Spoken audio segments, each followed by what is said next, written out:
የምትመለከቱት የምታደምጡት ታዲያስ አዲስ ነው። በያላችሁበት ጥሩ ጊዜ ነው የምንመኘው። ካሁን በፊት የሰይፉ በኢቢኤስ እንግዳ ናቸው።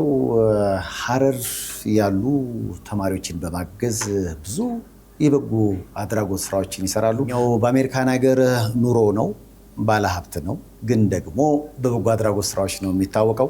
ካሁን በፊት እንዲሁ አመም አድርጎት ነበረ። አሁን ደግሞ ወደ ኢትዮጵያ መጥቷል ተሽሎት። ለምን መጣ? አቶ ለማ ጌታቸውን እዚህ ጋበዝ አድርገዋል። ለጋሽ ለማ አቀባበል ግን እንዴት ነው? ጋሽ ለማ እንዴት ነህ? በጣም ደህና ነኝ፣ እግዚአብሔር ይመስገን። ካሁን በፊት የሰይፉ በኢቢኤስ እንግዳ ነበርክ? አዎ። በአንድ ወቅት ትንሽ አመም አድርጎ ነበር። በጣም ታመሜ ነበር። ከሞት ነው የተረፍኩት። እንደገና እስኪ ምናልባት እኔ የእግዚአብሔር ነገር እንግዲህ ሆነው ዛሬ 5 ዓመት ኮሮና የመጣ ጊዜ በጣም ከባድ የሆነ ችግር አጋጥሞኝ ነበር። አለመንቀሳቀስ ሁሉ ችዬ ነበር ለተወሰኑ ወራታት። በአፍንጫ የነበረው መገበው 2 ጊዜ ስትሮክ አድርጎኝ ነበረ። ከዛ በኋላ እግዚአብሔር እድሉን ሰጥቶኝ አሁን የመኖር እድል 3ኛ መኖር እድል አጋጥሞኝ እየኖርኩ ነው ያለሁት። ህይወቴን በደስታ በጸጋ መኖር ሰው ነኝ። በጣም እድለኛ ሰው ነኝ። ያው እንግዲህ በአሜሪካን በተለይ ደግሞ በሪል ስቴት ቢዝነስ ላይ ነው ያለው። ሬስቶራንቶች አሉ። ያው ቃሉን ለመጣ ሀብታም ነው። እሺ ካልክ እንደዛ ነው። እሺ ግን ሀብት ብቻውን በገንዘብ ሳይሆን ያው በልግስናም አትታማም። በተለይ ከህመም ከተነሳ በኋላ ድሆችን ለማገዝ የሄድክበት ርቀት በጣም የሚገርም ነውና ለእግዚአብሔር የገባው ቃል ነበረ። እንደዛ ማለት እችላለሁ። ምን መሰለህ፣ ያን ህመምን እንግዲህ ሰው ልጅ ሞትን አይቶ ሲመለስ እግዚአብሔር የሰጠህን እድል መጠቀም አለብህ። ለምንድን ነው የምኖረው የሚለው ጥያቄ አለ። ያኔ ወጣት እያለሁ ገንዘብ ነበር ፕራዮሪቲ ቅድሚያ፣ ገንዘብ ለማግኘት ሮጥ ነበር። አሁን ግን ህመሙ ካጋጠመኝ በኋላ 2-3 ነገሮች ህይወቴ ላይ ያለውት መጡ። አንደኛ ከባለቤቴ ጋር ያለኝ ፍቅር ጨመረ። ሁለተኛ ያለኝን ለሌላ ሰው መለገስ ጀመርኩኝ። ሶስተኛ ደግሞ ከእግዚአብሔር ጋር ያለኝን ግንኙነት አጠናከርኩኝ እና ያን በምድር በማግኘቴ እንደማንዳንድ ጊዜ እግዚአብሔር ለምክንያት ያደረገውን ትላለና በጣም እኔ ህክምናውን ህመሜን እንደ መጥፎ ነገር አላየሁትም፣ እንደ ፖዘቲቭ ነው የወሰድኩትና ዘላስ 4-5 ዓመት በጣም ብዙ ነገሮች እየሰራን ያለ ነው እና በህይወቴ እንደዚህ ደስተኛ ኢትዮጵያ መጥቼ ተደስቼ ሄጄ አላውቅም። የብዙ ሰዎችን ህይወት ነው የነካሁት። ታመህ በተኛህበት አጋጣሚ እርግጠኛ ነኝ የቤተሰቦችን ዋጋ ያወቅ ይመስለኛል። ምክንያቱም የወዳጅ ሚዛኑ መከራ ነው ይባላል። አንተ የምታስባቸው ሰዎች ላይደርሱልህ ይችላሉ። ዋጋ ደግሞ አሁን ባለቤት ያልክ የባለቤትህን የፍቅር ጥግ ያየህበት አጋጣሚም ሊሆን ይችላል። ትክክል። ምክንያቱም ልክ አንተ እንግዲህ እንደሰማሁት ከሆነ ራስህን ማዘዝም አትችልም ነበር። ፓራላይዝ ነው እና ባለቤቴ እንደው ሰዎች ስላልለቀ ቃል ሲገቡ በቃ ፈጽማን ያሳየችኝ እንደ ልጇ ከጎኔ ሳትለየኝ በደንብ አድርጋ በቃ የፍቅርን ማንነት ያሳየችኝ። በቃ ነርሶቹ አያጥብኝ ነበር ገላዬን፣ እሷ ራሷ ነበር የምታጥበው። የዛን ጊዜ ሁሉ ነገር እኔ ልክ እንደሳመኩኝ ስራውን ድርጅታችን ስራውን ጠቅላላ ለሰራተኞች ሰጥታ ስራን አውቅማ እኔ ስመገበኝ ስታስታመመኝ በደንብ አድርጋ ተንከባክባ እዚያ የደረሰኝ እሷ ነችና እኔ እስከ ህይወቴ መጨረሻ ማልከፍለው ውለታ ነው ያለብኝ እሷ። ምክንያቱም የጋብቻው ቀን ቃለ መሐላ ሲገባ እኮ በሐዘንም በደስታም በህመምም ላልለይ ይላል። ግን ብዙ ሰዎች ያፈጽሙት። ከባድ ነች እሷ ነገር። ለእኔ ፈጽማን ያሳየችኝ። ባለቤት ማነው ስማቸው? ፍቅርን ግለጽላቸው። ገነት ዶክተር ጥላሁን ትባላለች። 2 ልጆች አሉኝ። እኔ የዛን ጊዜ ታመሜ ልጆቼን እንደ አባትም እንደ እናትም ሆና ያሳደገችው እሷ ነች እና ለረጅም ጊዜ 3 ዓመት ነው የፈጀውና እኔ በዚህ አጋጣሚ እድሉ የምትሰጠኝ ከልቤ ላመሰግናት እፈልጋለሁ። ለወይዘሮ ገነት እንዴ በጣም ደስ ይላል። ምክንያቱም እሰማለሁ ስላንተ ኦሃዮ ግዛት ነው ያለው። ሪል ስቴት ቢዝነስ ነው እንደው የምታከራያቸው ሞሎች አሉ፣ ኮሜርሻል ህንጻዎች። ካሁን በፊት በነበረን በሰይፉ በኢቢኤስ ቆይታም ላይ ስለዛ ጉዳይ አውርተናል። ከዛ እንግዲህ ከህመምህ ተነሳ እንደውም አንድ አባባል አለ፣ ታሞ የተነሳ እግዚአብሔርን ረሳ ይባላል። አንተ ግን ታመህ ከተነሳ በኋላ ነው እግዚአብሔርን በደንብ ማስታወስ የቻልከው። አንድ ጨዋታ ብላጫውት ደስ ይለኛል። እኔ መጀመሪያ ስትሮክ ሲያደርገኝ የመጀመሪያውን ስትሮክ ሐኪም ቤት ገባሁኝ እና ኢንሹራንስ አልከፍልም ማለት እኔ እግዚአብሔር የሚባለው ነገር የዛን ጊዜ እና እምነትም አልነበረኝም እና ሐኪም ቤቱም ምን ችግር የለም ከፍዬ እገባለሁ ብዬ ከፍዬ ታካብኩኝ። ከ4 ወር በኋላ እንደገና ጣለኝ። ስትለኝ መንቀሳቀስ አልችልም። በስትረቸር ቃሬዛ ነው የሚባል በሱ ይዘውኝ ሐኪም ቤት ሲሄዱ አንድ ጥቁር አሜሪካዊ ምን አለችኝ፣ ዋው አለችኝ፣ ለማይክም ባክ አለችኝ። እንደገና ተመልሰህ መጣ አለችኝ። አማርኛ ልንገርና ይኖ አለችኝ፣ እግዚአብሔር አንድ ነገር ሊነግርህ ፈልጎ ነው አለችኝ፣ ብታዳምጠው ይሻላል አለችኝ። እና ከዛ ቀን በኋላ ነው የሀገራችን ልጅ ዳንኤል አምደ ሚካኤልን ታውቀዋለህ? የእሱም መዝሙር በየቀኑ ነው የማዳምጠው። እግዚአብሔርን አመሰግናለኝ በጣም ያንን እድል ስለሰጠኝ እግዚአብሔር በጣም ያንቺ የተናገረችው ንግግር ከእግዚአብሔር ጋር ያለኝን ግንኙነት እንዳጠናክር ያደረገኝ።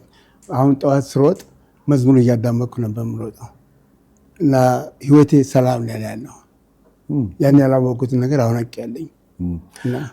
ምክንያቱም ባለፈው በነበረን ቆይታ ወደ 6 አካባቢ የጃፓን የሱሺ ቤት ሬስቶራንት አለ አለኝ። እንደውም ሱሺ ቤቱን የከፈትከው ሱሺ አንተና ባለቤት ትወዳላችሁ ልትበሉ ስትሄዱ ወረፋ አስቸገራችሁ። አተን ወረፋች ለምን አንከፍትም እኛም ብለን ከፈትን። በቃ አሁን እየሰራ ነው ያለው። ብዙ ጊዜ ሀብት ሲመጣ ሁልጊዜ የምናስበው ወደ ኪስ ወደ ካዝና ስለሚገባው ገንዘብ እንጂ ለቤተሰብ ስለሚሰጥ ጊዜ ወይም ደግሞ ለሌሎች ስለምናደርገው በረከት አይደለም።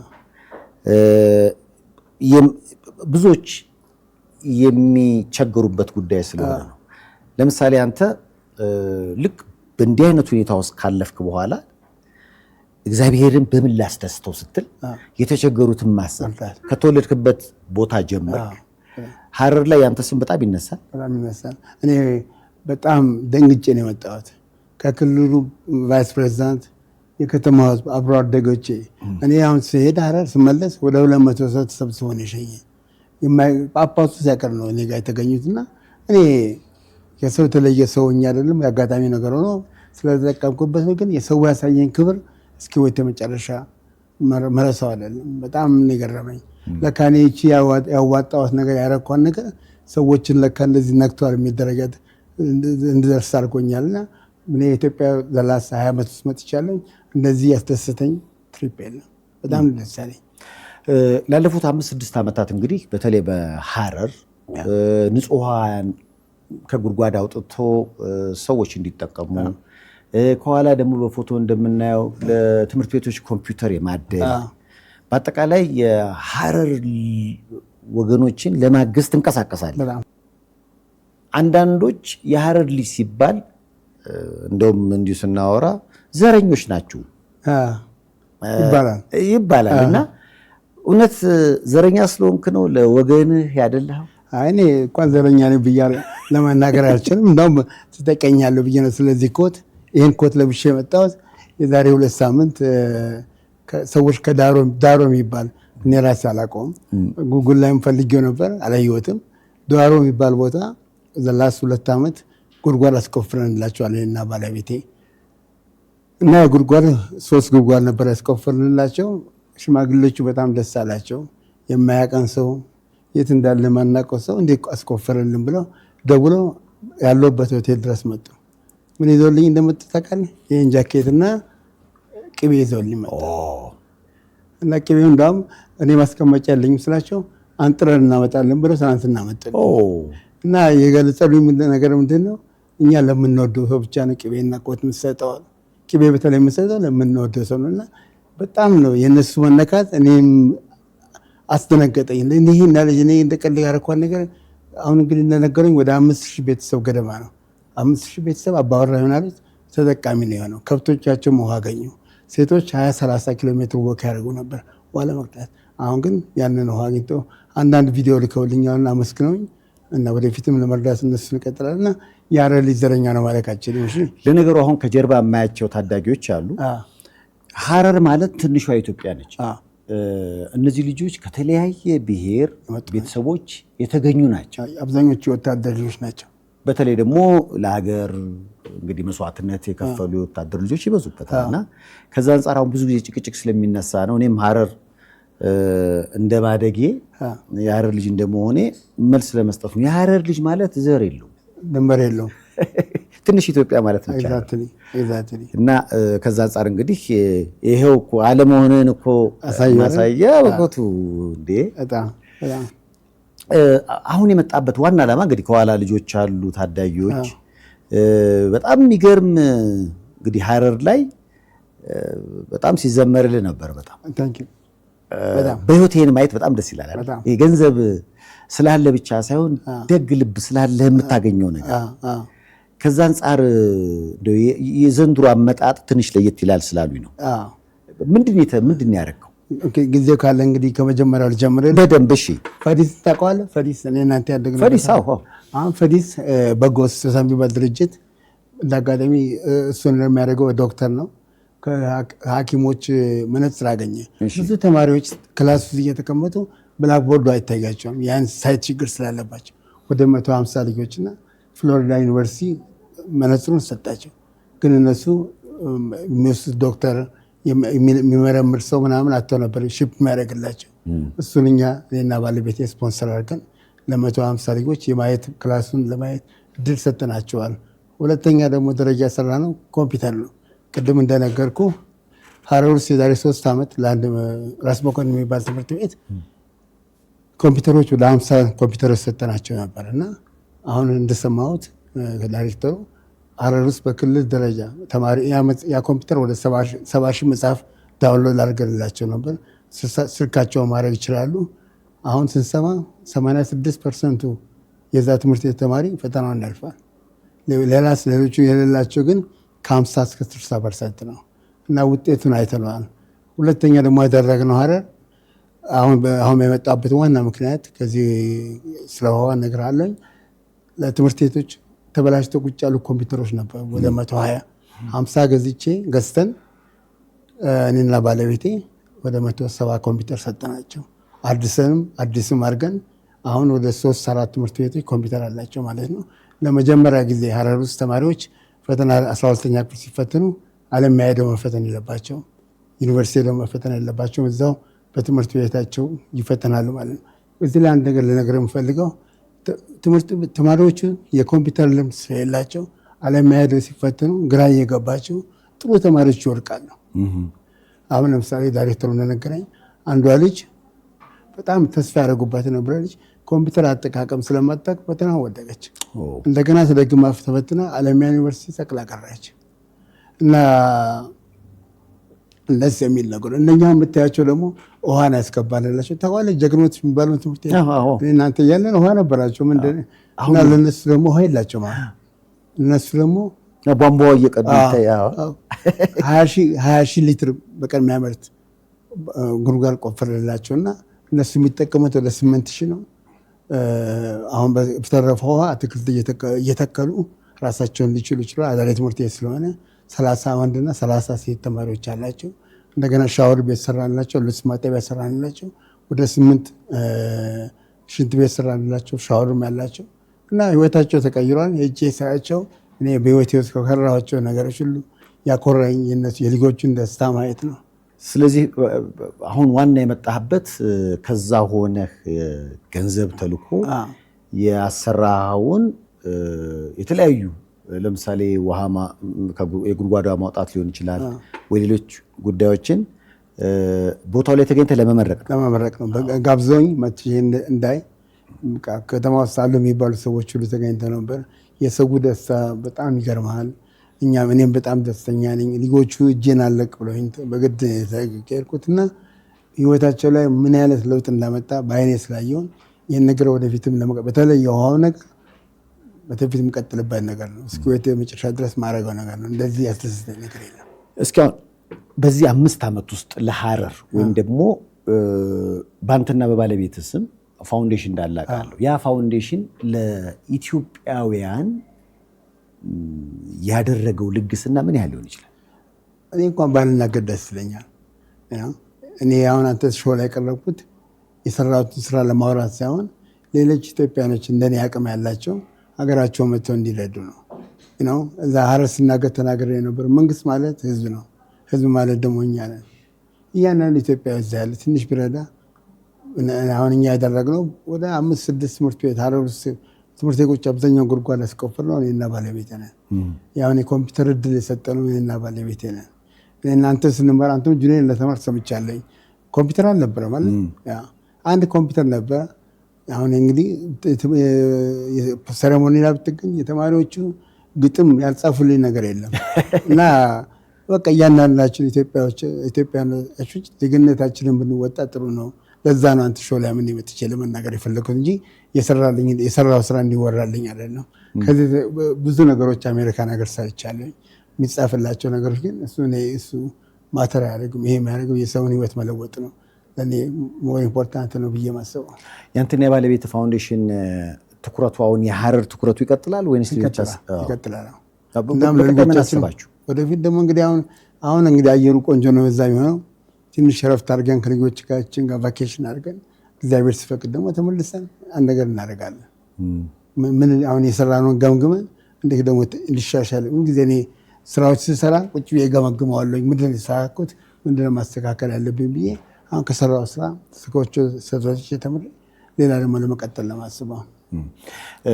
አንተ ቤትክበት አጋጣሚ አሁን መቼም ሀረር ብቻ ሳይሆን በመላው ኢትዮጵያ ያለ የንጹህ ውሃ አቅርቦት ችግር ይኖራል፣ የሕክምና ችግሮች ይኖራሉ። ቅድም እንዳልከው ነው በተለያየ የዓለማችን ክፍሎች የሚኖሩ አቅም ኖሯቸው ግን የማድረግ አንዳንዴ ፍላጎቱ አንዳንዴ ደግሞ ሰርቶ የሚያሳያቸውም ሰው ስለሌለ ሊሆን ይችላል። ለካ እንዲህ ማድረግ እችላለሁ። አንዳንዱ ውይ ቻው ምን ታመጣለች። ምናልባት አንተ ያየው ይመስለኛል አንድም ዶላር ቢሆን ምን አይነት ዋጋ እንዳለ ሰይፉ ጁኒየር እንግዲህ 1977 ነው የተከፈተው። እንግዲህ 30-40 ዓመት 50 ዓመት ይሆናል። ያ ትምህርት ቤት ብዙ ተማሪዎች አፍርተዋል። ሃርቫርድ የገቡ አሉ፣ አይቪ ሊግ የገቡ ሰዎች አሉ፣ ኑሯቸውን ከኔ እናንተ የተሻለ ያዛለጉ ሰዎች አሉ። እኛ የሀመርኔሳ ገበሬ እኮ ነው ሚጣጭን ሸጦ ያስተማራል። በነገራችን ላይ ሚጣጢስ ማለት ስኳር ድንች ነው። ቀጥል። እሱን ያንን ህብረተሰብ ተመልሰን መርዳት አለብን። እኔ እናንተ አሁን ልጆቼን ሳስተምር የምኖርበት ሰፈር ደህና አስባለሁ፣ ግን ልጆቼ ደህና ትምህርት የተማሩ ብዬ ፕራይቬት ስኩል ላኳቸው። ምን ያህል ከፍዬ እንዳስተማርኩ ታውቃለህ። እኔ እናንተ ምንም አንድ ብር አልከፍልም አለ። ዞር ብለን ብንረዳው ምን አለበት? ለሌላው እድል ብትሰጥ ምን አለበት? እንደው የአንድ ሁለት ሰው ህይወት ብንለውጥ ምን አለበት? ህይወቱም ትርጉም ይኖራል እኮ አይደል? ትርጉም ይኖራል። አሜን። ፐርፐዝ የሆነ ላይፍ ብንኖር ጥሩ ነው። ገንዘብ መሰብሰብ ብቻ ሲሆን የመጣንበትን ህብረተሰብ እኔ አሁን ብዙ ሰዎች ስቁብኛል። ሀረር 15,000 ኪሎ ሜትር አቋርጠህ ትሄዳለህ። እኔ ደስ እያለኝ ነው የምሄደው። ሄጄ ያየሁት ደስታ ብዙ ኢትዮጵያዊ ማድረግ የሚችለው ነገር ያደረግና እንደው በዚህ አጋጣሚ እኔም አንተ ብንማፀን ህዝቡን ጥሩ ነው እንርዳው። ይሄን ህዝብ ወገኖቻችን ናቸው። ጥለነው የምንሄደው ዓለም ነው። ቅርስ ጥለን እንሂድ አይደለ? በዛ ምናለኝ እኔ አሁን በአሜሪካ ለምን ያህል ሰዎች የስራ እድል ፈጥራል? በአሜሪካ ስለዚህ ባናወራ ደስ ይለኛል። ሰይፉ እኔ ጥሩ ቦታ ነኝ ያለሁት። ብዙ በአንድ ወቅት እስከ 500 ሰራተኛ ነበር። ህንፃዎች ጎብኝቻለሁ። አሁን የሚሰሩ ህንፃዎች አሉ። ወደፊት ከልጆች ጋር እሰራለሁ ብዬ አስባለሁ። ለእኔ ግን አሁን ህይወት ገንዘብ አይደለም። ገንዘብ ምንም ለውጥ እንደማያመጣ ብቻዋለሁ። በቀን 3 ነው አለ ምንበላው። ለመክሳት ምን እንጠቀላለን? በቃ ልጆችን ማስተማር ከቻልክ ኮምፎርታብል ከሆንክ ሌላ ወገኖችን ዞር ብለህ ብትረዳ ያሳስ ሞር ኢምፖርታንት ለእኔ ያ ነው። ከስራ ይልቅ አሁን ባለሁበት ስራዬንም አሁን ቀንሻለሁ። እግዚአብሔር ይመስገን ጥሩ ሚስት አለችኝ፣ ጎበዝ እንደኔ ሆና ከኔ የበለጠ ቢዝነስ ሃንድል የምታደርግ በቃ እኔ ወደ በጎ አድራጎቱ ባገለግል ደስ ይለኛል። የህይወት ፍልስፍና ምንድን ነው? አሁን ባለበት በአማርኛ ዲካርኛ ነው ፐርፐስ ድሪቭን ላይፍ አላለ። የሰዎችን ህይወት መለወጥ ከዛ በለበለጠ ጸጋ የለም። የፈለግከውን ፎቅ ገንባ፣ የፈለግከውን ሰብስብ፣ ጥለው መሬት ነው አለ ምንገባ። ግን አሁን ሄጄ እነኝህ 60 ልጆች እኔ ህይወታቸውን እንዴት እንደቀየርኩት ደስታቸውን ፍቅር እንደዛ ይቻላል። ቁጭ ብዬ አለቀስኩት። አውስታሽ ባይት በጣም የነካኝ ህፃናቶቹ ልጆች እጄን አለቀቁ። ልክ እኔ ነፃ ማወጣቸው እንደ ኢየሱስ ክርስቶስ ነው የሆንኩባቸው እና ደነገጥኩኝ። እንዲህ ልጆች ለካ ውሃ ይቸገሩ ነበር። በሳምንት አንድ ቀን ነበር የሚያገኙት እና ይህን እድል በማግኘት እግዚአብሔርን በጣም አመሰግናለሁ። ሁሉም የቻለውን ቢያደርግ። ምክንያቱም አሁን ምን የሚዘን አልመጣንም፣ ምን የሚዘን አንሄድም። አሁን አንዳንዴ ስለ ነገ ስለ ሞት ምን አድርጌ ነበረ ቢል አንድ ሰው ራሱን ቢጠይቅ፣ አሁን አንተ ልክ ስትታመም አወክ በቃ እስከዛን ሰዓት ድረስ እንግዲህ ወጣቱ ለማ ይሮጣል። 80 ሰዓት ስራ ነበር በሳምንት። ምን ያህል ሰዓት? 80 ሰዓት ሚኒመም ነው። አንዳንድ ጊዜ በሁለት ቀን 36 ሰዓት ስራ ነበር። መኝታ ብቻ ነበር ቤት የምሄደው። አባረርኩት። እንደውም አንድ ቄስ አንድ ጊዜ ለነፍስ እንኳን ጊዜ ስጣት ብሎ ነበረ። በጣም አባረረው ነበር። 24 ሰዓት ገንዘብ ነበር ማስበው። ግን ዋጋ እንደ ይኸውልህ ሰይፉ አንድ ነገር ስታጣው ነው የምታውቀው። አሁን ለምሳሌ ለ4 ወር እኔ ውሃ መጠጣት አልችልም ነበር። እኔ እውነቱን ነው የምነግርህ። አሁን ውሃ ስጠጣ እግዚአብሔርን እያመሰገንኩ ነው የምጠጣው። ስታጣ ነው የምታገኝ የምታውቀው። አንተ አሁን አንድ ዘመዴ የሆነ በሽታ አጋጥሞት ያነክሳል። ምን አለ ድሮ አለ ሰው ሲሄድ አለ ምንም አይመስለኝም ነበር አለ። አሁን ግን ቀን አለኝ አለ። እኔም እንደዛ ነው። አይኔ አሁን ውሃ ለመጠጣት አለመቻሌ ምን ያህል ውሃ ጥቅም እንዳለው ደግሞ በቃለ ውሃ ይናፍቀኝ ነበር። ያማረኝ መጠጣት አልችልም ነበር። እና ከዛ ወጥተህ እግዚአብሔር ቤተሰብን ሰላም ሰጥቶ ከምትፈልገው በላይ ሰጥቶ ምን አለ የሀረርን ህዝብ ደግሞ ኢትዮጵያ ህዝብ ሰራ ነው ማለት ነው። ያ ወጣቱ ለማ እንግዲህ ከዚህ በስንት ዓመተ ምህረት ነው ወደ አሜሪካ የገባው? ዛሬ 40 ዓመት በ89ኛው። መቼም በአሜሪካ የተለያዩ ስራዎችን የሰራ ይመስለኛል። ምንም ያልሰራው ስራ የለኝም። ከዘበኝነት እስከ ታክሲ መንዳት። ዘበኝነት ማለት ዶርማን ዶርማን ጠረጴዛ ጠርጊያለሁ። እንደውም በቀደም ወንድሜ የድሮ ቢዝነስ ትንሽ ታክሲ ስለዳ አብዛኛው እኔ የምኖርበት ከተማ ኮሎምበስ ይባል ነበር እና አብዛኞቹ ታክሲኞች ኢትዮጵያኖች ናቸው። ከገጠር የመጡ ነበሩ እና እውቀቱም ብዙ አልነበራቸው። እኔ ያኔ ጮሌ ነበርኩ ማለት እችላለሁ።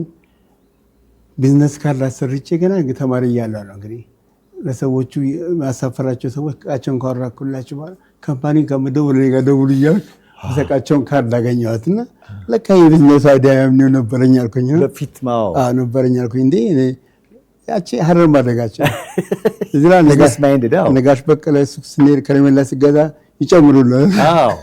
እኔ እንደዛ ነጋዴ ነኝ እና ያ ደግሞ ጠቀመኝ።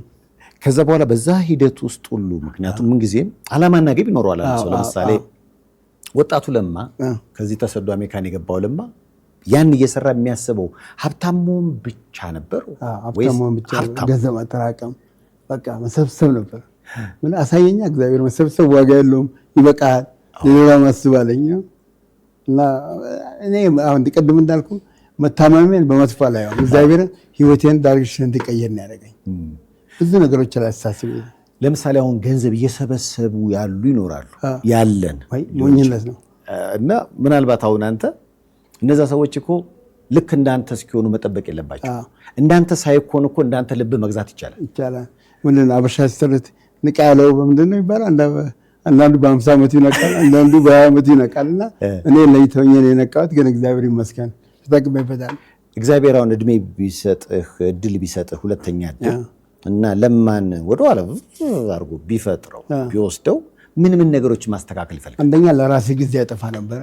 ስፖርቴን ሰራ ነበረ። መቀነስ የነበረብኝን ቀንስ ነበረ። እምነቴን አጠናክር ነበረ። ፋሚሊ ላይ ብዙ አጠፋ ነበረ እና በቃ በዚህ አሁን ቅድም እንደነገርኩ ይሄ ነገር ያስተማረኝ ፍቅርን፣ ለቤተሰብ ፍቅር መስጠት፣ ለቤተሰብ ጊዜ መስጠት፣ ፕራዮሪታይዝ ማድረግ ነገሮችን ምን ህይወት ውስጥ ምን ጠቃሚ እንደሆነ ማወቅ አለብን። ገንዘብ ሞኝነት ነው። ብዙ ሰዎች እኔ ልንገርህ የመጀመሪያ ስታመም ሬንጅ ሮቨር ነበረች መኪና እየነዳሁ ዘንጬ ሄጄ ነው ሐኪም ቤት የገባሁት። ስትሮክ አለ ብሎ አስተኙኝ። 3 ቀን በኋላ ስለ ዊልቼር አነዳድ ይማር ነበር።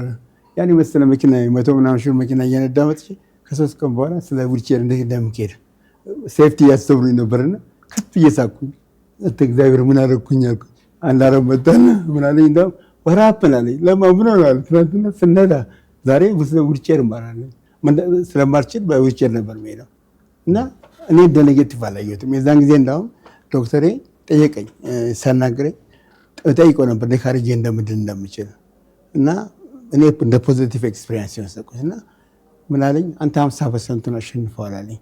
ጭቅላቴን አዘጋጅቼ ነበር ማድረግ ያለብኝና ነገር አደረኩኝ። ደግሞ እግዚአብሔርም ረዳኝ። ስፖርቴን አሁን በደንብ እሰራለሁ። የፈለገውን ቦምብ አይፈነዳም። ሳልሰራ አልወጣም። ስፖርት መስራት በቀን 2 ሰዓት በሳምንት 6 ቀን እሰራለሁ። አመጋገቤን እጠብቃለሁ። እግዚአብሔር እድሉን ከሰጠ አንተ ደግሞ የራስን ስራ መስራት አለብህ። የአመጋገብ ችግር ነበረ? ስጋ ብዙ እንበላ ነበር። ሁላችንም አሁን ቅድም ከስጋ ቤት ነው የመጣሁት። ኢትዮጵያ አሜሪካ ተመልሼ ስጋ ለአንድ 3 ወር በላ ይመስለኛል። በደንብ በላ ዝም ብዬ ሰው ሲያዩ ይጣፍጣል። ሰው ሁሉ ሲበላ አንተ መቼስ ሰው ይጠብቃል። ይህን ሁሉ ምስኪን አግዘህማ ግን አቆማለኝ እንጂ እዛም እያለኝ እናቴ ጋር ሲሄድ ብቻ ነው እንጂ አልበላም ስጋ። በተሻለ መጠን አሳ ምናምን ነው የምበላው። ስለዚህ ላይፍ ስታይል ለውጥ አለ በጣም። እኔ ሱሬ ከ34 44 32 ነው ያደረኩት። በጣም ሽሪንክ አድርጌያለሁ። እና አንድ ጓደኛ ግን አይቶኝ ያኔ ዩኒቨርሲቲ የነበርኩ ለማ መሰካለኝ። እውነቱን ነው። ራሴ ቪዲዮን ዛን ፒክቸሮችን ስመለከት እንደዚህ አፍራለሁ። ልጄ ወዶ ይቀልድ፣ ልጄ ስፖርተኛ ነው ይቀልድብኛል፣ ይቀልድብኛል። በጣም መቀነስ አለብኝ ማለት ነበር። አልሰማሁኝም። አይኔ ግን እግዚአብሔር አስተማረኝ። ራሴ ላይ ኢንቨስት እያደረኩኝ። አሁን ያንተና የባለቤት የደግነት ስራዎች ወደ ልጆች መጥተዋል? አሁን እያየሁ ነው። ልጄ ቅን ነው በጣም የኔ ባህሪ ነው ያለው። አሁን ብዙ ጊዜ የእድል ነገር ነው ዓለምን መጓዝ እድል አጋጥሞኛል። አሁን አውሮፓ ገንዘብ ከፍሎ አይደለም እሱም የሚፈልገው ኢትዮጵያ፣ ሳውዝ አሜሪካ ምናምን ነው። አሁን ቃል ያስገባኝ ወደ አፍሪካ እንዴት ነው እንጂ ቅንጦት የሚፈልግ አይደለም። እና እሱም በማየቴ በጣም ደስተኛ ነኝ። አትሊስት እና ባለቤት ስራችንን ሰርተናል ማለት ነው። ልጆቼ አባታቸው እንዳለው ሞቃቃሉ ግራውንድ ሊሆኑ ናቸው። እና አሁን ልጅቷ ልጄ ከአንድ ልጅ ጋር እየሰራች ነው፣ እርዳታ እያደረገች ነው። ሽዞሊ 16 እና በጣም ደስተኛ በዛ። አሁን ወጣቱ ለማ ሀብት ማለት ገንዘብ ነው ብሎ ሊያስብ ይችላል። አሁን ያለው ለማ ሀብት ማለት ምንድነው ቢባል መራመጃ ነው። ከፖይንት ኤ ወደ ፖይንት ቢ መሄጃ ነው። ምንም ነገር አይደለም። ምንም ለውጥ ያመጣም ህይወት ውስጥ። ሰዎች በጣም ብዙ ሰዎች ይሸወዳሉ። ገንዘብ ያለ መጨረሻ ይመስላቸው እና እምነት፣ ሰላም፣ ጤና ምናምን ነው ኢምፖርታንት እንጂ ገንዘብ ምንም አይቼዋለሁ። እንግዲህ 1 ብርም ሰርቼ ሚሊየንስም ሰርቼ አይቼዋለሁ። ምንም ልዩነት የለም።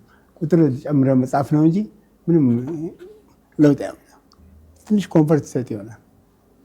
ሰላም ይሻላል። የህይወት ተርኒንግ ፖይንት የቱ ነው? ለምሳሌ በአሜሪካን አሁን ድሮ ወጣቱ ለማ ያለበት ቦታ ላይ ያሉ ይኖራሉ። ታክሲ የሚነዱ ኦር እንዳልከው ጠረጴዛ የሚወለውሉ ወይ ዶርማን የሆኑ ዘበኝነት ስራ ላይ ያሉ ዝቅተኛ ሊባል የሚችል ስራ የሚሰሩ ከዛ ያወጣ ሌሎቹ አሁን ከዛ እንዲወጡ ምክንያት ሊሆናቸው የሚችል ለአንተ የጠቀመህ ለሌሎች ሊጠቀም የሚችል የምትለው ምን ነገር አለ? ጥሩ ጥያቄ ሰይፉ። ይሄ በጣም ጥሩ ጥያቄ ነው። ምን መሰለህ፣ በህይወት አንድ አባባል አለ ፈረንጆች የሚሉት እድል አንዴ ነው የመጣው በህይወት ውስጥ። ለአንዳንድ ሰዎች 4-5 ይመጣል። እኔ እድለኛው 4-5 መጥቶልኛል። አንዳንድ ሰዎች ግን አንድ ይመጣልና ወይ ይጋርድባቸዋል ወይ አያዩትም። ያ ኦፖርቹኒቲ ህይወትን የሚቀይረውና ምን ይላሉ አሜሪካኖች? ኦፖርቹኒቲ ሲመጣ ያዘውና ሩጥ ይላሉ። እና እኔ በህይወት ውስጥ የመጡትን ኦፖርቹኒቲ እድል ነገር ሆኖ 4-5 የመጥተዋል። ሁሉንም ተጠቅሜባቸዋለሁ። ለዚህም እዚህ የደረስኩት ለዛ ነው። አይ ቲንክ የሀረር ልጅ መሆናችን። እኔ አሁን በቢዝነሱ ዓለም ከብዙ ሰዎች ጋር እሰራለሁ። ይጠይቁኛል ይህ ትምህርትን የተማርከው ምናምን። እኔ ነጮችን ማሽከርከር እችላለሁ። አሁን ክሊቭላንድ ኮሚኒቲ ውስጥ ሪል ስቴት ኮሚኒቲ ውስጥ የለማ አይነት ትሬድ ይባላል። እኛ ዲሲሽን ላይ ሀረር ማደጋችን በጣም ጠቅመናል። እኔ በጣም ከሰው ጋር እግባባለሁ። ከድንጋይ እንኳን ማለት ይችላል። ልጆቼ 3 ሰው ተቆመ 4ኛው አባታችን ከሆነ ወሬ የሚጀምረው አባታችን ይላሉ። እና ያ ባህሪ የመጣው ሀረር በማደጋችን ነው። እና ሰዎች እኔ የምመክራቸው እድሎች ሲመጡ ተጠቀሙበት። ተመልሶ ላይመጣ ይችላል። እኔ እድለኛው 4-5 እድል አጋጠመኝ። 5ቱንም ተጠቅሜባቸዋለሁ። አላለፍኳቸውም። እና እዚህ ደረጃ ላይ ደርስ የቻለኝ እሱ ነው። እንደውም አንድ ሰው ባለፈው ምን አለ መሰለህ፣ የትራክ ድራይቨር ነበረ። ወደ 4 ነው 5 ትራኮች ነበሩት። እና በዛን ጊዜ በአንዱ ትራክ ብቻ እስከ $12,000 ይሰራል። እና በቃ ምሽት መዝናኛ ነው፣ መበተን ነው ምናምንና የሚገርም አሁን ከ15 ቀን በፊት ነው ምናምን ተደዋውለን ነበር። እና ጓደኞቹ ናቸው እኔ ቤት ኪራይ የሚከፍሉለት። ምንድነው ምን ተፈጥሮ ነው ስል አሜሪካ እንዲህ ትሆናለች ብዬ አስቤ አላቅም። ከቻይና ጋር በመጣላቷ ከወደብ የምናነሳው ጭነት የለም ማለት እሱ ብቻ አይደለም። ሰዎች ይሞኛሉ። ብዙ ጊዜ ቢዝነስ ዘላለም የሚቆይ ይመስላል። እኔ አንድ ለምሳሌ ፋርማሲ ቢዝነስ ነበረኝ አንድ ወቅት በጣም የሚገርም ትርፍ ነበረው። በአንድ ዓመት ውስጥ ህጉ በመቀየሩ 90% ቢዝነስ ወደቀ። ግን እኔ ምን ነበረ ዓላማ የዛን ጊዜ ያደረገ የነበረው ቢዝነሶችን ዳይቨርሲፋይ ያደርጋል። ዳይቨርሲፊኬሽን ማለት የተለያዩ አሜሪካኖች አንደባበሎች ዶንት ፑት ዮር ኤግ ኢን ዋን ባስኬት ይላሉ። ማስፋፋት አለበት። አንዱ ቢወርቅ አንዱ ይነሳል። አየህ ብዙ አበሻ የሚሸወደው 10 ትረጋለሁ በቃ ለምን ረገጠ ሴት እንደፈለገ ይጨፍራል። ሴቭ አያደርግም። ያ ነገር ሲቆም ቀለጠ ማለት ነው። ያ ብዙ ሰው የሚሸወደው ሽወዳ ነው። እና ዳይቨርሲፊኬሽን ያስፈልጋል። እቃዎችን አሁን ለምሳሌ ቴሌቪዥን ካለ ቤት ብገዛ ገቢ ከተለያየ ቦታ መሆን አለበት። አሁን እኔና ባለቤቴም በጣም ጎበዝ ነች። ቢዝነስ ብዙ ነገሮች ነው ያለን። ሬስቶራንቱ ባይሰራ ሪልስቴት አለ፣ ሪልስቴት ባይሰራ ሌላ ነገሮች አሉና ሪልስቴት ደግሞ እኛ ኮሜርሻል ብቻ ሳይሆን ሬዚደንሻል ሳይሆን ኮሜርሻልም ጨማምረን ዳይቨርሲፋይ አድርገነዋል እና አንዱን ኮምፕሊመንት ያደርጋል። አይሰማም። ግን ዝም ብለህ ትረክ ስላለ ብቻ ገንዘብ ሴፍ ካላደረግ ዋጋ የለውም። ባለፈው እንደውም አንተ ባለህበት ግዛት ጥቁር ሆነህ በዛ ደረጃ ሀብታም መሆንህ አንዳንዴ ጥያቄ ሲያስነሳ ነበረ። አሁን እንደሱ አይነት አጋጣሚዎች እንዴት አልፋችሁ? በጣም ደስ ይላል። እኛ አሁን ይህን ጥያቄ ባለቤት ማውራት አትፈልገውም፣ ግን ላውራልሽ ቅርታ እንደምታደርግልኝ ነው። የዛሬ ዓመት ምን ሆነ መሰለህ? ኦገስት ላይ አንድ ትልቅ ቢልዲንግ ነበረን እኔና ባለቤቴ 404 አባወራ የሚያኖር እንደገና ደግሞ 800 መኪና የሚያቆም ልንሸጠው ብለን ዋጋውን እየተስማመን ያለ አንድ ቀን ማታ ኃይለኛ ዝናብ ጣለ እና ነገርየው ገራዥ ወደቀ እና ማታ ቴሌቪዥን በእኔና ባለቤቴ የሆነ ቲቪ እያየን ስልኬ ተደወለ። ሰራተኞች ይደውላሉ። ኧረ ቢልዲንጉ እሳት በእሳት ሆና ምናምን አሉ። እኔ ምንም ነገር አለን ብዬ ጠዋት ተነስቼ ሲሄድ ድሮኑ ሄሊኮፕተሩ ምናምን እስከዛ ድረስ ባለቤቱ ጥቁር መሆኑን ያውቁ ነበር። እንደ አጋጣሚ ሆነው የአንድ አባባል አለ አሜሪካን ውስጥ ጣሊያኖች ትንሽ ዘረኝነት አለባቸው። የጣሊያን ሰፈር ነው 14,000 ነዋሪ አለ። ከ14,000 ነዋሪ ውስጥ 1,000 እኔ ጋር ነው የሚኖረው። የዛን ቀን ጥቁር መሆኑ የታወቀ እኔና ባለቤቴ አወቀው። የዛን ቀን በፊት እኮ ሄሮ ራሱ ተነስቶ በቴሌቪዥን እነኚህ በጣም በደንብ ነው ቢልዲንግ ሜንቴን የሚያደርጉት ጥሩ ሰዎች ናቸው ምናምን ብለው አሉ። ልክ እኔ መሆኔ ማወቅ ሲያውቁ ነገሩ ተገለበጠ እና ዘረኝነት እኛ እዚህ አፍሪካ ውስጥ ብቻ አይደለም አሜሪካ ነገርም አለ። ግማሹ ፌስቡክ ፈይቶ ይሄ ጥቁር ከየት መጣ? የአሜሪካ መንግስት አግዘት ነው እንግዲህ እዛ ከተማ ውስጥ አለ የሚባል ህንፃ ነው የዛ ነው። ከዛ ምን ያደርጋሉ መሰለ አውቀው ፍቃድ አልሰጡኝም። ቆሻሻ የሚወጣው በጋራዥ ስር ነበረ እና ፍቃድ 30 ቀን አቆዩብኝ። እዛ ላይ 1,000 ሰው ይኖራል። ካልተደረገ ምን ካላለ በእጅኛ መጥረግ ጀመረ። አይጥ ማምጣት ጀመረ። እንደ አጋጣሚ አንድ ደግሞ ሰውዬ በጣም አንዳንድ ሰው ኮሚክ ነው አይጠረባል እባባለሁ እና ለቅቃቸው ሰናባርለው ቢልዲንጉ በጣም አይጥ ሆነ። በቃ ሲዚሁ ሰው ደግሞ መኪና ማውጣት አልቻለም። መሰለፍ ጀመረ። ከንቲባው መመረጥ አለበት። ዳኛው በምርጫ የሚካሄደው ይመረጣል። ተነሱብናል። ማንን እናጥቃ? እነኚህ 2 ጥቁሮች። ከዛ በኋላ ፍርድ ቤት አቀረቡ። አይጥ ተገኘ ማለት አሜሪካን ውስጥ ውሃ ዳር ቁጭ ብሎ አይጥ የሌለው ቢልዲንግ የለም። ሁሉም አለው። ኒውዮርክ ምን አይጥ ባይጥ አይደል? ትራምፕ ፕላዛ አይጥ አለው። በቃ አጠማማው ምን ብለው ፍርድ ቤት አቀረቡ። ደግሞ የተንኮላቸው ተንኮል ማዕረግ ያለው ፖሊስ ነው። ይህ ነጭ እንግዲህ ገበሬ ፖሊስ ያምናል። የመጣ አይጥ አይቻለሁ ምናምን እያለ ዳኛውን ተባብረው ምን ብለው ምናምን ከሰሱን። እኔ ብዙ ብር አስወጣኝ። ጊልቲ የተባልኩኝ። ጊልቲ የተባለው ቅጣቱ ምንድን ነው? 2,500 ብር። እኔ ያወጣሁት ግን ከዛ በመንተው ጊዜ ይበልጣል እና ዳኛዋም ጥላቻ ነበራት እኛ ላይ አውቃ እኛ ምስክሮች እንዲቀርቡ አላደረገችም ምናምን በዳላል ነበር። እሷ ንቃይ ነው እና ምን አደረገችን ነው መጀመሪያ ቀን የቀረብን ቀን ዋስ አምጣለች። ዋስ አምጣ ለዚህ ለሃውሲንግ ቫዮሌሽን አለበለዚያ እስር ቤት ትገባላለች። እሺ ዋስ ምን አለችኝ? ወይ ቦንድ አምጣ ወይ ካሽ አምጣለች። የሆነ ካሽ ጠራችኝ። የእሷን ያመት ደሞዝ የሚሆን ማለት ነው። ምን ችግር አለ ሰጥሻለሁ ብዬ ሰጠኋት። አበደች። እሷ ይሄ ኒግሮ እንግዲህ ከዛ መጥቶ ነው ካሽ የሚሰጠኛ። እንደዛ ሴንቲመንት ያላቸው ሰዎች ናቸውና ኮንቪት ታደረገችን። ጠበቆች ያሰቡበትና ይግባኛል። እኔን እሷን ማጣጥዬ ጆሮዋን ኮርት ተሰቋት። እሷም ጠበቃ እኔም ጠበቃ ይዘን ፌር አይደለችም ብዬ ከሰስኳት እና እነሱ አንደርስሜት አድርገው ነበር። ደግሞ እኔ ማሳየኋቸው አፔል አድርጌ ቀርቦ እንዳለ የተከሰሱትን ነገር ሁሉ አሸነፍኳቸው። ግን አንድ ነገር ሰዎች ተንኮል ሲያስቡ አንዳንዴ ይሳሳታሉ። አሁን እነሱ ያንን ሁሉ ሲዶልቱ ሎየሮች ቀጥረው አማካሪ ቀጥረው ሲያስቡት አንድ የተሳሳቱ ነገር ነበር። በአሜሪካን ሕግ መሰረት ራይት ኦፍ ስፒዲ ትራያል የሚባል ነገር አለ። አንድ ሰው ከተከሰሰ በ90 ቀን ፍርድ ቤት መቅረብ አለበት። ተሸወዱ ቀን ለ120 ቀኑ ሳቀረቡ በሱ ብቻና በላሉ ጨማምረን አሸነፍናቸው። አሁን ደግሞ የኔ ተራ ነው።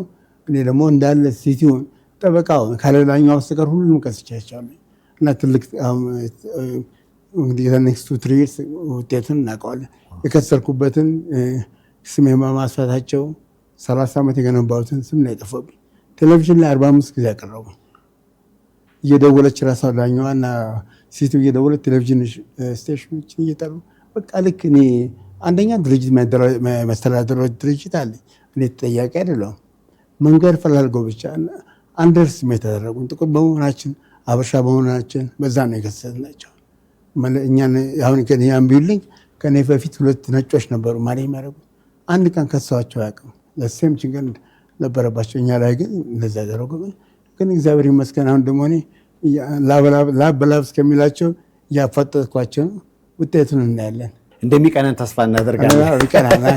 እኔ ማን ኮንፊደንስ እንደሚቀናን ለጊዜው አሰቃይም፣ ግን ምንም አይደለም። በገንዘብ የምትወጣው ችግር አይደለም አይደል? ወንድ ልጅ ደግሞ የሚያጋጥመው ችግር የለም። መሰላቸው አደረጉት። እኔም ድርሻን። ስለዚህ ከፍ ባልክ ቁጥር ችግሩም አብሮ ከፍ ይላል በጣም። እኔ አሁን ከአንተ ጋር እያወራሁ ፍርድ ቤት ይጠበቃል ለእኔ ጉዳይ እየተከራከረ ነው እና ድሮ ደብዳቤ ሲመጣልኝ እንደነግጥ ነበር። አሁን አልከፍተውም እንደው ዳኛው ጠበቃ አንድ ላይ አድርገው ብዬ ችላ ብያለሁ። ለምትል ባደግ ቁጥር ጠላትም ይበዛል። አንድ አባባል አለ አሜሪካን ሳይኮሎጂስቶች የሚሉት ለአንተ ህይወት ለተሳካልህ 85-90% ደስተኛ አይደለም። ደስተኛ የማይሆንበት ምክንያት አንተ ጠልቶ አይደለም የራሳቸው ህይወት ስለሚላቸው ያልተሳካላቸው ቅናትም ያለበት ሰው ምናምን አለ እንጂ አሁን እኛን አይተገኘ ብሎ የሚከሰስ ሰዎች አለብን። ለምሳሌ ተከራዩ ሲጋራ ማጨስ ሲፈልግ ወረቀት እንትኑን ስሞክ ዲቴክተርን ያልቃል። እኔን ይከሱኛል። እሱ ላጠፋው በቃ መከራከር ነው። አንዳንድ ጊዜ ምክንያቶች የሚሆኑት ለበጎ ነው እና አለቀልን። ለዚህ ነው እንዳውም ዘንድሮ እዚህ መጥቼ አጀማመሩ ጥሩ አልነበረም አመቱ። አሁን ጥሩ ነው ነገሮች እና ሲመጥቼ ደግሞ ደግ ነገር በደንግ ነገር ላይ ላሳለፈው ብዬ መጣት። ከጀርባ ያለው የዚህ ሁሉ ታዳጊ የነሱ ወላጆች ያደረከው ነገር ይሄ ሁሉ ምርቃት በጣም በሱ አምናለሁ። እኔ መትረፍ የሌለብኝ ሰው ነበርኩኝ። በጣም ሐኪም ምናለኝ 1 ሚሊዮን ነው አለኝ። አንተ እድል 1 ሚሊዮን እና እግዚአብሔር ትልቅ እድል የሰጠኝ ሰው ነኝ እና ባለፈውም ብላኛለች እንግዲህ በኋላ ህይወትን እንዳታቃጥለው በደንብ ተጠቀምበት ብላኛለች ሐኪሜ እና የምችለውን ኤቭሪ ሰከንድ የሰውን ልጅ በመርዳት ህይወቴን በቸር ለመኖር በደግ ለመኖር ነው እንግዲህ በኋላ መመኘው። በቁስ ታምናለህ? በቁስ ማለት ነው ንብረት። እኔ አሁን ቅድም ምሳትን በላ ሰዎች መጥተው ስለ ቢዝነስ ፎቅ እንስራ ምናምን ነገር ሳኩባቸው። እኔ ምንም አያሞቀኝም አያመረቀኝም ብለው ለምን መቶ ፎቅ አልፈለግም። በቃ ያለችኝ እግዚአብሔር ተመስገን፣ በቃ ተመስገን። ምንም አያደርግም፣ ዋጋ የለውም። ልጆችን ካስተማርኩ ባለቤቴን ተከካረኩ፣ ተመስገን፣ ዋጋ የለውም። ደስተኛ ሆኜ መኖር ፈልጋለሁ። አሁን በአሜሪካ የመጀመሪያው ሚሊዮን ማግኘት ነው እንጂ አስቸጋሪው፣ ከዛ በኋላ ራሱ ሚሊዮኑ ይወልዳል ይባላል። አሁን ብዙ ሰዎች እና እኔ የምመክረው በንግዱ ዓለም ላሉ ሰዎች በ20 ዓመት ገንዘብ ልታባረር ትችላለህ፣ 30 ዓመት ታባረራለህ። ግን በ60 ዓመትና በ50 ዓመት ገንዘብ መስራት መቻል አለበት። መልፋት የለብህም። 20 ዓመት ላይ 80 ዓመት ሰራ ከሆነ 60 ዓመት ላይ 80 ዓመት መስራት የለብህም። ያስቀመጥከው ቅርስ ገንዘብ መስራት መቻል አለበት። ፓሲቭ ኢንከም መኖር አለበት። ብዙ ሰዎች የሚሸወሩት እነዛ ዝም ብለው አንዳንድ ጊዜ ከተፈጥሮ ማታረፋቸው ነገሮች አሉ። 50 ዓመት ሲያልፍ ብዙ ነገር ወደካቸው ይወርዳል። እንዴ ስኳር ይመጣል፣ ብለድ ፕሬሸር ይመጣል። እንደ 20 ዓመት እያለ እንደምትሰራው መስራቃችን ነው። ስለዚህ ቀደም ብለህ ሰርተህ አንድ ዶክተር ካል ቤንሰን የሚባል ሰውዬ ምን አለ? ለፈረስ 25 ዓመትን ለፍተህ ቀሪውን ደህና ብትኖር ይሻላል፣ ወይ ደግሞ ለፈረስ 25 ዓመትን ተንገዳግደህ እድሜ ልክን እየተንገዳገድ መኖር ትችላለህ። ሁለት ፎርሙላ ያለው ወይ ትለፋና መጀመሪያ ላይ ተደስተህ ትኖራለህ፣ ወይ ትንገዳገድና ትጨፍርና እድሜ ልክ ስትጨዋፈር መኖር ትችላለህ። ምንም ሌላ ፎርሙላ የለው። ብዙ ሰዎች ግን አይገባቸው፣ ከጊዜ በኋላ ነው የሚገባቸው። እና እኔ እድለኛ ነኝ ይህን ነገር ቀደም ብዬ መገንዘብ መቻሌና አሁን ባለበት ደረጃ ያሉኝ ንብረቶች ራሳቸው ገንዘብ እየሰሩ ነው። የኔ መኖር ብዙ አሁን ወር የተቀመጥኩት ነገሮች ጥሩ እየሄዱ ነው። ተመስገን። ብዙ ሰዎች አላገኙትም፣ እድል አግኝቻለኝ። እንግዲህ በአሜሪካ በተለይ ኦሃዮ ላይ ወደ 6 ነው ምናምን የጃፓኒስ ሬስቶራንት አሉ እና ጃፓኑ ሱሺ ስለምትወደ ሊሆን ይችላል፣ ግን የሰው ወርቅ አይነት ስሜት አለው። የሰው ወርቅ አይነት ስሜት አለ ማለት የጃፓን ምግብ ሸጠ ገንዘብ ማግኘትና የራስህን ምግብ ሸጠ ገንዘብ ማግኘት እኩል ያስደስታል ብዬ አላስብም። እንግዲህ ዋናው ገንዘብ መስራት ነው። እኔ አበሻ ሬስቶራንት ብዙዎች ሰርተው ሰክሰስ ያደርጉ አላየሁኝም። ከባድ ነው። አበሻ ባህላችን ትንሽ አስጠቃሚ ነው። ትንሽ ነገር ፈልጎ ቢቀርባል እና እነኚህ ግን አሁን ጃፓኒስ ሬስቶራንት ልበለው እንጂ ሰራተኞች ሜክሲካን ናቸው።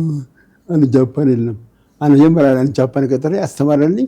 ሁሉንም አስተማራቸው። በቃ ስፓኒሾች ናቸው እና ጥቁሮች ይስቃሉ። ደግሞ አንድ ሰውዬ ነበረ ባለቤቱ ኢትዮጵያ ይላል፣ ሰራተኞቹ ስፓኒሽ፣ ግን ሬስቶራንት ጃፓኒዝ።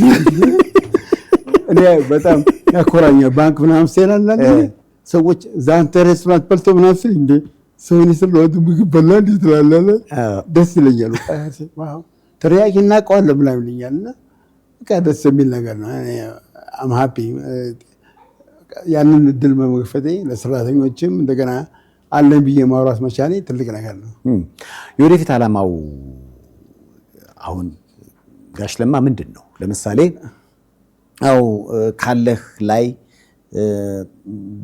እንግዲህ በእስልምናው ዘካ ይባላል፣ በክርስትናው ደግሞ አስራት ሊባል ይችላል። ታወጣለህ፣ ድሆችን ታግዛለህ፣ ውሃ ታወጣለህ፣ ትምህርት በቃ በልግስና አትታማም። እንደ ሁልጊዜ በዚህ አይነት ስራ ነው የመቀጠል ነገር ያለ። ምክንያቱም አንድ አባባል አለ፣ ሁልጊዜ አሳ ከምትሰጥ መጥበል አሰበው። አዎ ጃፓኒዝ ከአሳ ጋር የተገናኘ ነገር ስላለ ብዬ እና ምን ያስባል ጋሽ ለማ? ጋሽ ለማ ይገርማል። ወደኋላ ዞር ብዬ ልንገርህ አንድ ነገር። እናቴ 90 ዓመቷ አካባቢ ነው፣ እማዋ ነች። እኔ እድሜ ልኳን ሰው ስረዳ ነው ያየኋት። ያስተማረችኝ ያንን ነው። እኔ ኢትዮጵያ ስመጣ ገንዘቤ ኪሴ ሳይቀባብራ ሰው የምትሰጠው እና ያ ባህሪ እንደ አጋጣሚ ነው፣ የድልም ጉዳይ ነው። ባለቤቴ በመስጠት የምታምን ነች፣ ክርስቲያን ነች እና አሁን ሀረርን እሷ አታውቀውም። ተወልዳ ያደገችው አዲስ አበባ ነው። ናዝሬት ስኩል የተማረችው። በጣም ነው የምትደግፈኝ። ሀረር ማድረገውን ነገር አንደኛ ችልር እሷ ነች እና እንስት ትላለች። ጥያቄ ለደቂቃ እንኳን አታስበው። እንደግፍ ነው የምትለው። እግዚአብሔር ሰጥቶናል፣ እንስጥ ነው የምንለውና ህይወታችንን የቀረችን ህይወቴን ለሰው በመስጠት ሰውን በመርዳት የሰውን ህይወት በመለወጥ አሁን ቀላል ነገር አለ። ውሃ ማግኘትና ተማሪዎች ሀላሳብ መማር ቀላል ነገር አለ። ኮምፒውተር የሌለው እኔ ራስ መኮንን ሲጎበኝ አንድ ህፃን ልጅ አለችኝ፣ አልረሳውም። አባባ በጣም እናመሰግነው አለች። ኮምፒውተር እንኳን ለመንካትና ስሙ እንደሰማነው እንጂ ነክተነው አናውቅም አለች። እና አሁን ሄጄ በቀደም ራስ መኮንን ስማ የልጆቹ ደስታ ህይወት እንደ አንድ ጨዋታ ልንገርና ማይክሮሶፍት የሚባል የኮምፒውተር ካምፓኒ አንድ ጊዜ ኢትዮጵያ ስመስለኝ ጥናት አካሄዱ። 3 ላፕታፕ ቪዲዮ ካሜራ አድርገው ሰጧቸው ለገበሬ ልጆች። በአንድ ወር ውስጥ ፈታታ አወቁት። እንዴት ሎግን እንደሚደረግ እንዴት እንደሚሰራ አወቁት። እና እነኚህ ልጆች ይሄ 170 ኮምፒውተር የብዙ ሰው ለጄኔሬሽን ህይወት እንደሚለውጥ አምንበታለሁ። የዛን ፓርት በመሆኔ በጣም ደስተኛ ነኝ። ከዚህ በላይ ሳትስፋይ ማድረግ ነገር ምንም የለም። ያው እንግዲህ ሁሉም እንደሚመኝልህ እኔም እድሜ ከጤና እመኝልሃለሁ። ያው የመጣው አሁን ለ1 ወር ነው። ሀረር ላይ የተለያዩ ከዛ ላክ እያረክ ያሰራሃቸውን የመሰረተ ልማት ስራዎችን ለማስመረቅ ነው የመጣው። ወደፊትም እንዲሁ ቅድም እንዳልከው በደቡቡም በምስራቁም በሰሜኑም ይህ ደግነት ይህ ልግስና ይቀጥላል ብዬ አስባለሁ። ምክንያቱም እግዚአብሔር ሁለተኛ እድል ሰጥቷል። ሁለተኛ እድል ሰጠኝ። አሁን የቀረኝ ትምህርት ቤት ኤሌመንተሪ የተማርኩበት ሴንት ዮሴፍ የሚባል ጅጅጋ ያለ ትምህርት ቤት አለ። እሱንም መርዳት እፈልጋለሁ። እነሱ ናቸው እዚያ የደረሱኝ እና በመልሼ መስጠት አለብኝ ብዬ አምናለሁኝ። ስለዚህ በአንተ የልጅነት ህይወት ውስጥ አስተዋጽኦ ላለባቸው አካባቢዎችና ቦታዎች ሁሉ ያለን እንሰጣለን እሰጣለኝ። አሁን ከባለቤቴ ጋር በመማከር እሷን ደግሞ የምትፈልጋቸው ነገር ካለ የእሷን አስቀድሜ ደግሞ እኔ ብዙ ስላደረጉኝ ላረድ እሷ ደግሞ የምትፈልገውን እናደርጋለን። እንደውም ይህ የሰይፉ በኢቢኤስ ልዩ የመዝናኛ ዝግጅት መቄዶንያን ለማገዝ የ1 ቢሊዮን ብር ገንዘብ የመጀመሪያ ምዕራፍ እያሰባሰበ ነው እና ይህን ጉዳይ ስነግርህ 700 ሺህ ብር ሰጥቻለሁ አልክ። ምናልባት 700 ሺህ እንደሰጠ ለመግለጽ ነው መጀመሪያ ላመስግን ብዬ ነው። እኔ ደግሞ ላመስግን እየሰራ ያለው በጣም ትልቅ ነገር ነው። እኔ በአንድ ወቅት የሽማግሌዎች የሚጠብቅ ድርጅት ነበር። እስከ 500 በሽተኛ በቀን እናይ ነበር እና ጠባቂ የሌላቸው ሰዎች እንዴት እንደሚሰቃዩ አይቻለሁኝ እና አሁን በዚህ አጋጣሚ ዛሬ አንደኛ የመጣሁት የሰጠውን ገንዘብ ጨምራለሁ ብዬ ነበር። ትንሹ ገንዘቡ ሬዝ ላድርግና ከፈቀድክልኝ 700 ሺህ ላይ 300 ሺህ ጨምሬ 1 ሚሊዮን ብር ገባ። እኔ ምናልባት ተመልካቾች ጋሽ ለማ በጣም ብዙ የሚያደርጋቸው ነገሮች አሉ። አሁን ራሱ የመጣው ለእርዳታ ነው። በሐረር የተለያዩ ትልቅ ወጪዎችን የሚጠይቁ የተለያዩ ስራዎችን ሰርቷል። በጎን በኩል ደግሞ እንደ መቄዶንያስ ለምን ማን አለው ብሎ እንግዲህ ቀደም ሲል እንዳላችሁት ለማና ገነት ፋውንዴሽን የመቄዶንያ በጎ አድራጎት ማህበር 300 ሺህ ብር ተጨማሪ አድርጎ እንግዲህ 700 ነበር ላዩ ላይ 300 ጨምሮ 1 ሚሊዮን ብር ነው በረከት ብሏል ማለት ነው። ከልብ እናመሰግናለን። ደስ ይላል በጣም። ይህን እንግዲህ በባለቤቴና በልጆቼ ስም ለመቄዶንያን ማበረከት እፈልጋለሁ። እድሉን ስለሰጠኝ በጣም አመሰግናለሁ። 1 ሚሊዮን ብር ትንሽ ሰው ከሰጠኝ ሌላም ሰው መስጠት አለበት። ይሄ ኖብል የሆነ ኮዝ ነው። ሁላችንም ማድረግ ያለብን ነገር ነው። 100 ብር ቢሆን 50 ብር መስጠት አለበት ብያለሁ። ጋሽ ለማ ምን መሰለህ፣ እኔ እንግዲህ ብዙ ነገሮች እንደምትሰራ አውቃለሁ። አንተ ራስህ ከሌሎች አሰባስበህ የጀመርከውን ነገር ከጫፍ ለማድረስ ትልልቅ ብሮችን ከኪስ ከካዝና እያወጣህ እንደምትሰራ ስለማቅ ነው። የእሱ አልበቃ ብሎ ደግሞ እዚህም እኮ የተጎዱ አሉ ብለህ በጎን በኩል 1 ሚሊዮን ብር አጠቃላይ ለመቄዶንያ ስለረዳሃልን ከልብ ነው የምናመሰግነው። እድሜ ከጤና ይስጥህ፣ የልጆች አባት ያድርግ። አንድ ድል ምሰጠኝ ባለቤቴ ለማመስገን እፈልጋለሁ። ባለቤቴ ሐረር ተወልዳ ያላደገችም የአዲስ አበባ ነች። ቦታ ምን ሳትመርጥ ሐረርን እርዳ ብላ ስላገዘች ስለደገፈችኝ አመሰግናለሁ። በጣም ከልብ እናመሰግናለን። እንግዲህ ጋሽ ለማ ኑሮ በኦሃዮ ነው። ሀብት ብቻውን ዋጋ የለውም። ደግ ልብ ደግሞ ካለ ሀብቱ ራሱ ሀብት ይወልዳልና ያው እንግዲህ ላለፉት 5 ዓመታት በተከታታይ የተለያዩ በትምህርቱ መስክ በንጹህ ውሃ መስክ ለተቸገሩ በማገዝ እንቅስቃሴዎችን ያደርጋል። እሱ ብቻ አይደለም፣ በመጣበት አጋጣሚ ደግሞ ሁሉም የሚያደርገው ነገር አልበቃ ብሎ ደግሞ ለመቄዶንያ 1 ሚሊዮን ብር ነው በረከት ብሏል። እድሜ ከጤና ይስጥ በሉት። አንድ ኮርሽን ላይ